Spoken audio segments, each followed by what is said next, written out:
छात्रों यहाँ में हम पढ़ रहे हैं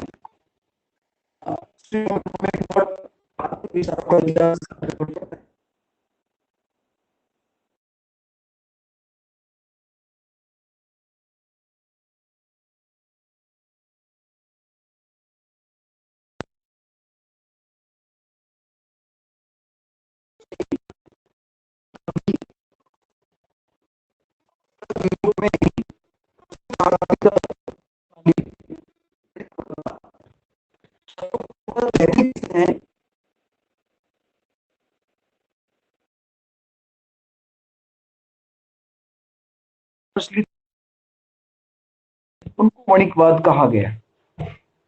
देखिए, ये विचार किसी एक व्यक्ति से के नहीं होकर एक देशों के थे। इस विचारधारा को कई नामों से फ्रांस के में इस विचारधारा को काल्वर्टवाद, जर्मनी में कैम्ब्रलिज्म आदि नामों से जाना जाता है।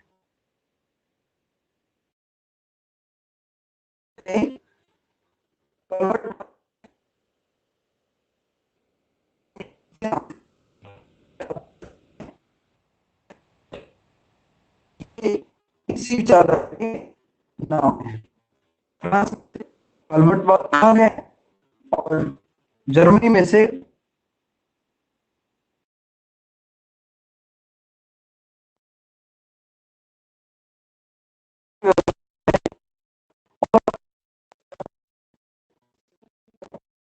नामों से व्यवस्थित विचार और ये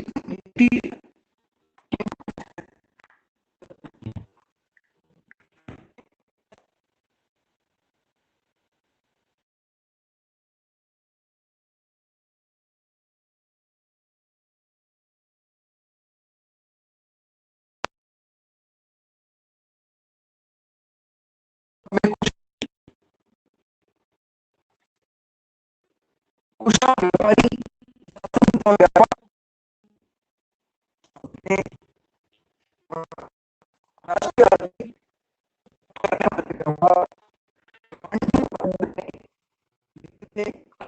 जिससे किया जा सकता था। अतः वणिकवाद को बहुमूल्य धातुवाद भी कहा जाता है। जो है ये बहुमूल्य,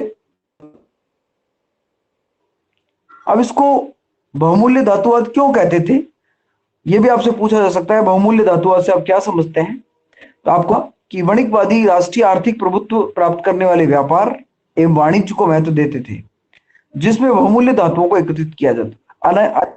अलग अलग प्रकार के जो धातु थे उनको एकत्रित किया जाता था, इसलिए इसको बहुमूल्य धातुवाद भी कहा गया है।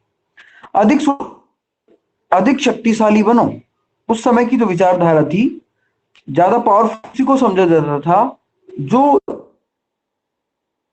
प्राप्त करके अपने बनाता था। तो यहां यह वणिकवादियों का नारा था। उस समय वणिकवादियों का जो स्लोगन था, नारा था, वो था अधिक स्वर्ण प्राप्त कर शक्तिशाली। प्रसिद्ध अर्थशास्त्री लेविस एच हैने के शब्दों में विचारों का समावेश है जो यूरोप के राजनीतिज्ञों में 16वीं से 18वीं शताब्दी के मध्य पाए जाते हैं। एच हैने ने कहा है कि वणिकवाद उन आर्थिक विचारों का समावेश करता है जो शताब्दी के मध्य।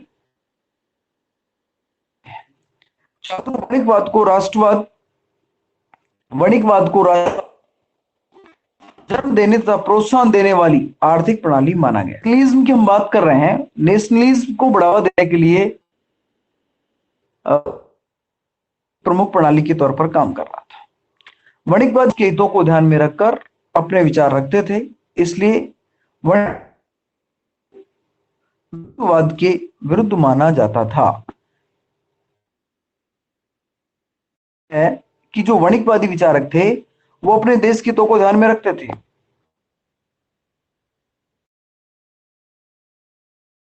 अपने विचार रखते थे, इसलिए वणिकवाद के विरुद्ध माना गया। विरुद्ध होता है वो राष्ट्रवाद कहलाता है। राष्ट्रवाद का मतलब होता है अपने के साथ लिए प्रबलता।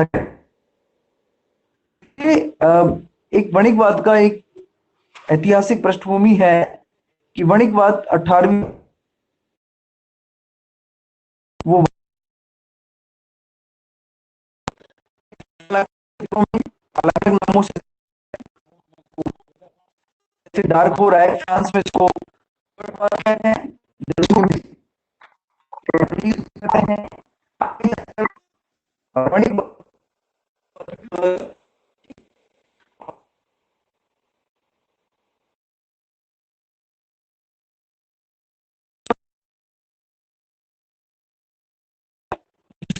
गोल्ड होता था वो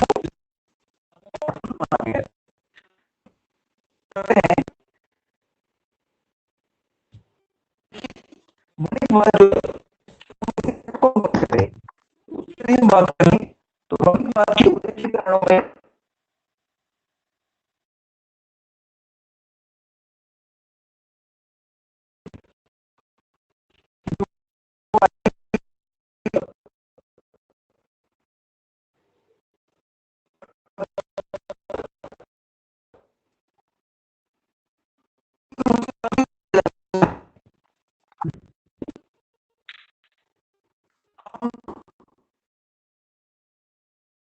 कर रहे हैं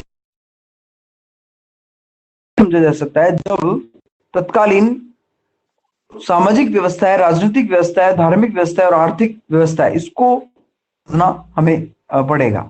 वणिकवाद से पहले का जो काल मध्यकाल कहलाता था, जिस कार का युग कहा जाता था। कौन सा युग कहा जाता था? अंधाकार का युग कहा जाता था। वणिकवाद से पहले वाले जमीन पर बड़े बड़े जमींदारों का आधिपत्य था, जो से खेती करवाते थे और उन्हें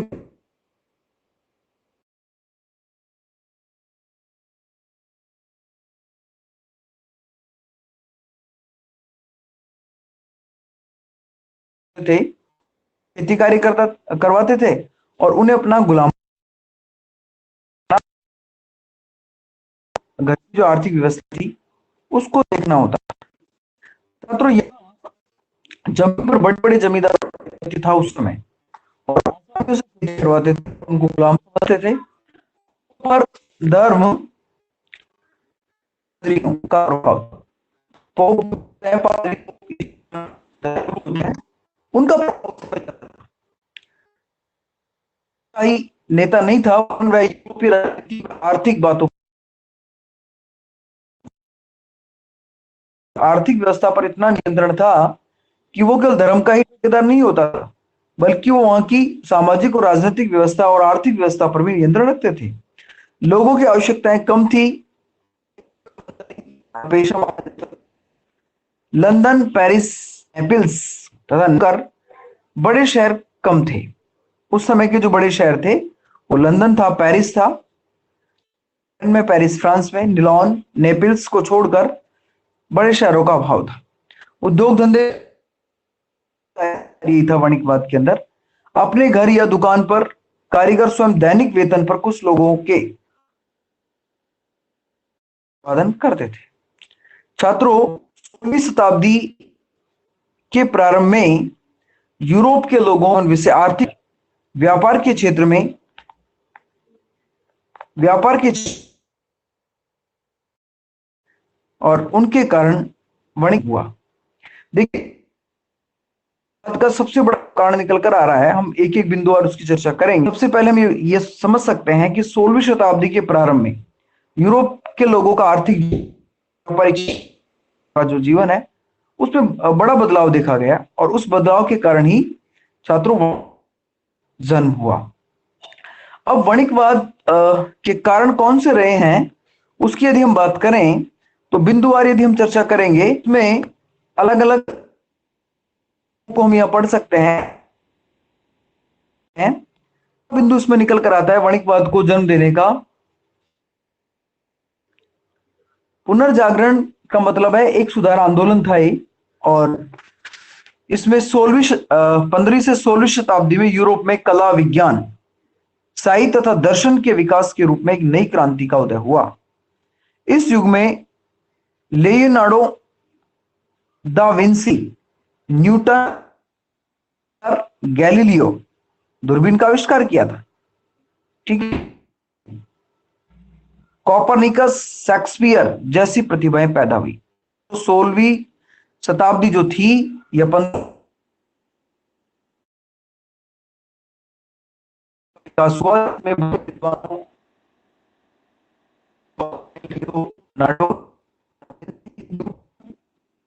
तो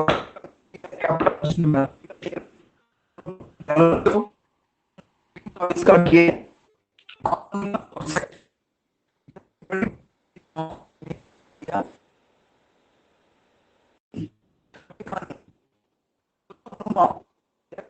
आविष्कार किया।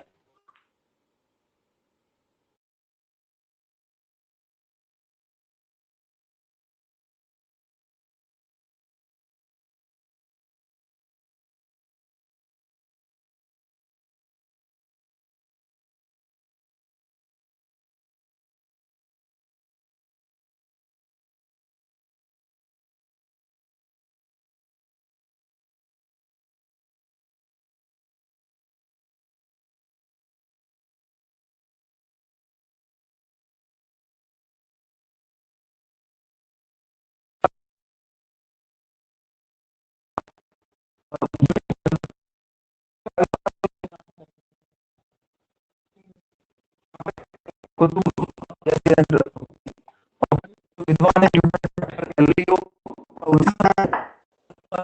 अपने बौद्धिक कौशल से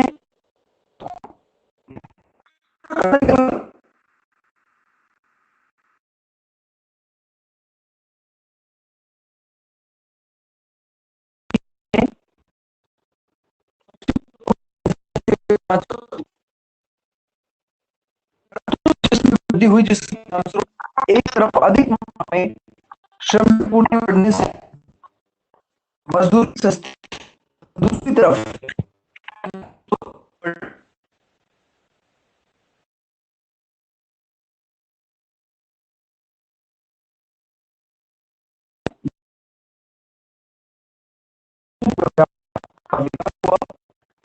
व्यापारी वर्ग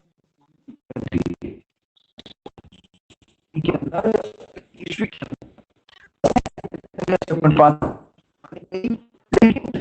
जनसंख्या बढ़ने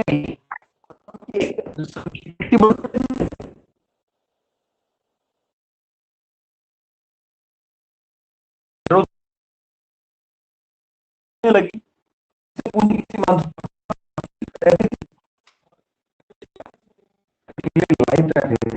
करवा से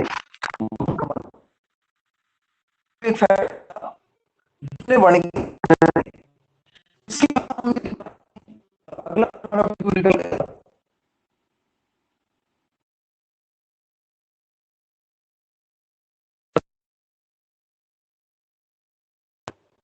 प्रोटेस्टेंट से ईसाई धर्म के दो प्रकार की, कैथोलिक होते हैं और प्रोटेस्टेंट होते हैं। तो 16वीं शताब्दी में जब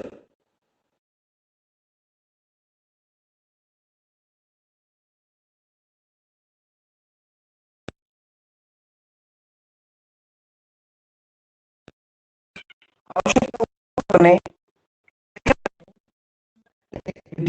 की आवश्यकता को की जाती है।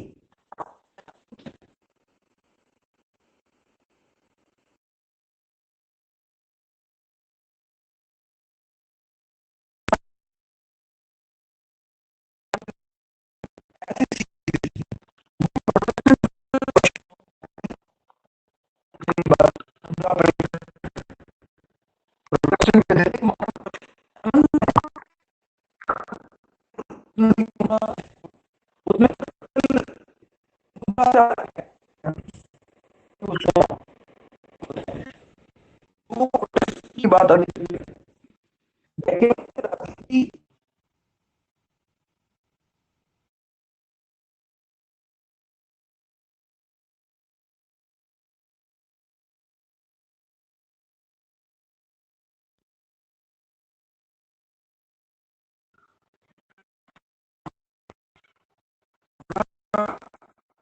के साथ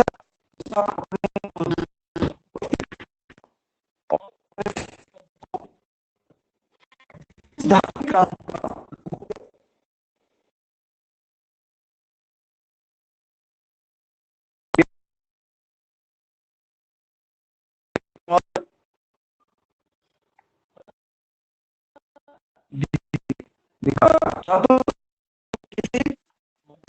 तो ये व्यापार करने वाली हुई।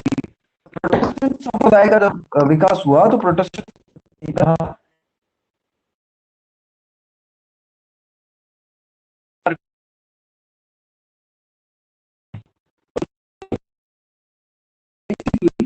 तत्कालीन सम्राट हेनरी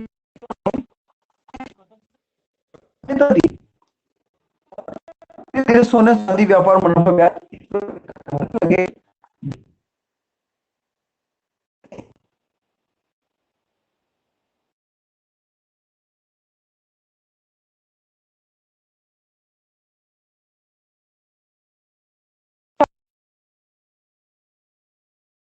धीरे धीरे शुरुआत इंग्लैंड से मानी जाती है। 16 से 18वीं शताब्दी के विचारों का समावेश बना। तो 16वीं शताब्दी के मध्य या 16वीं शताब्दी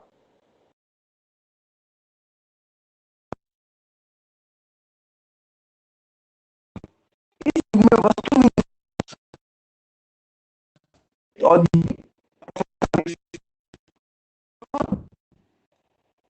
धार्मिक व्यवस्था में इसके विपरीत मात्रा में इस समस्या पर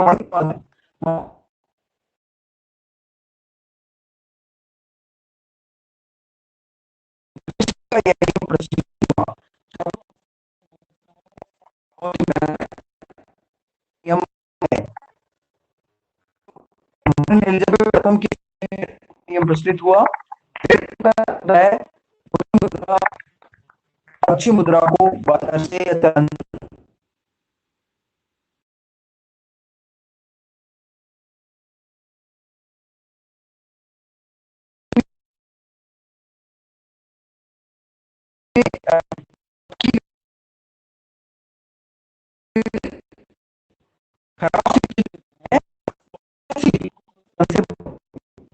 यही कृष्ण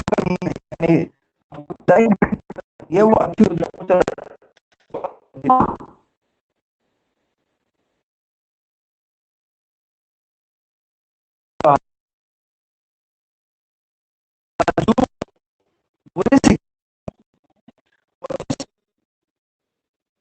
महाराज ने अपने सिक्कों में सुधार उद्योगों के विकास कर जाएगी बाहर तो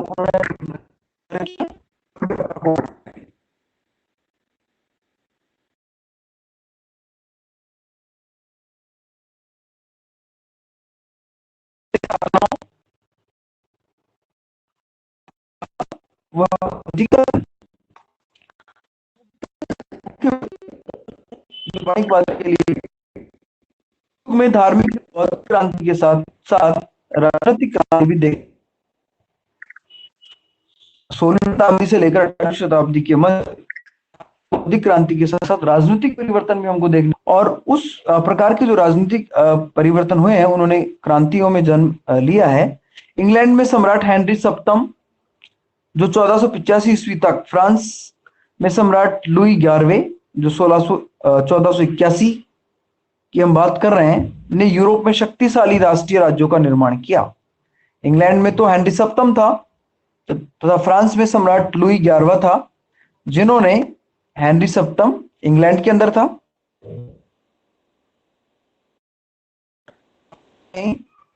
लुई 11 1461 शक्तिशाली राष्ट्रों का निर्माण किया। उसके बाद पुर्तगाल, स्पेन, स्वीडन, हॉलैंड, रूस के राज्यों की स्थापना हुई एवं जमींदारों का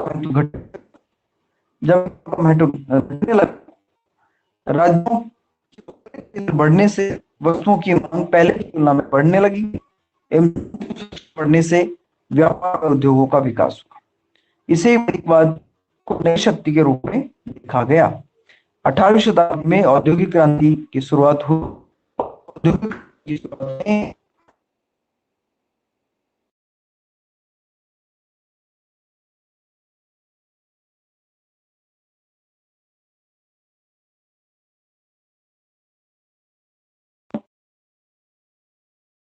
की खोज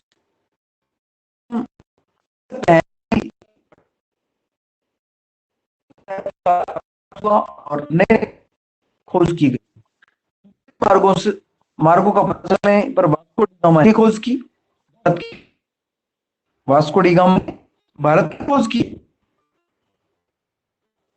छात्रों, वास्को डी गामा ने भारत के काफी जगह पर आकर भारत की खोज की। 14वीं शताब्दी, कुक ने ऑस्ट्रेलिया की खोज की। प्रोफेसर कुक ने ऑस्ट्रेलिया की खोज की तथा कोलंबस ने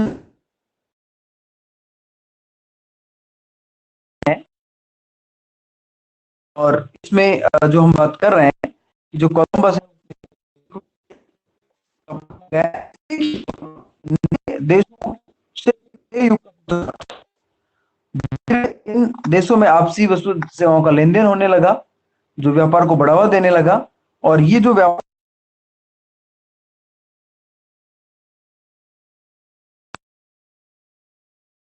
के कुछ महत्वपूर्ण बिंदु पर आपसे चर्चा की है।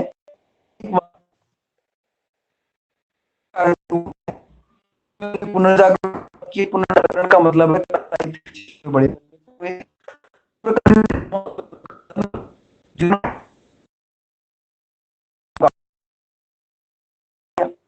जिसकी वजह से वणिकवाद को बढ़ावा मिला। जो हम बात कर रहे हैं, जनसंख्या वृद्धि भी एक फैक्टर रहा है और जनसंख्या वृद्धि के कारण भी वणिक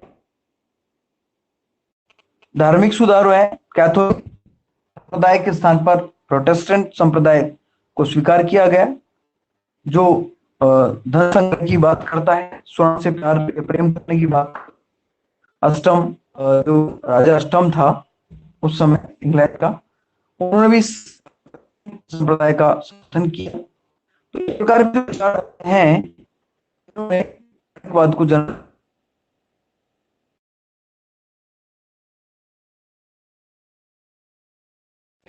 में प्राचीन काल से थी, उसको धीरे ह्रास हो गया और उसके स्थान पर और व्यवस्था का गठन।